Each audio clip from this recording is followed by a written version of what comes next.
Wow, what an eventful couple of days. Andrew and myself have been around town visiting several of the renewable energy companies. They all have exciting plans for Japan. The past 2 days, we've been attending the Energy Storage Summit. It's been incredible meeting like-minded geeks in energy storage together in one spot. There have been a lot of discussions on around-the-clock power with a combination of solar, wind, and batteries, where the capex is similar to thermal power plants. However, there still is a constraint on the megawatt output for it to replace baseload thermal.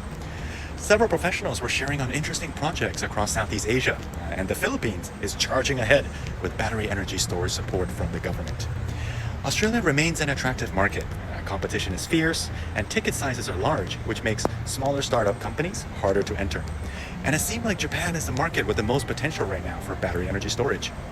Previously, the forecast for energy consumption for Japan was expected to decrease due to depopulation.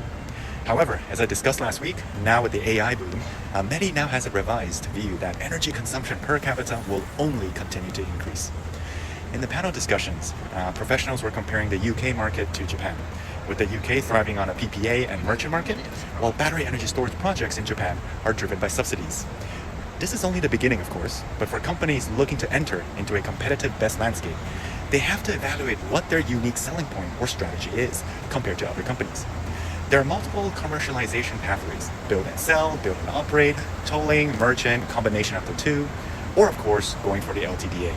Round 1 was too heavily focused on price, whereas, although it's a good thing round 2 will be revised, that also means it's a whole new set of rules that developers have to study and bid for. Finally, there were discussions on project financing for BESS. This is a challenge when banks are still nostalgic for a straightforward FIT scheme.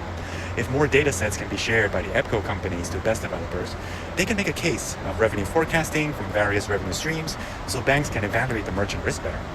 All in all, it was great catching up with professionals. We'll definitely be back again, so don't miss us too much, Singapore.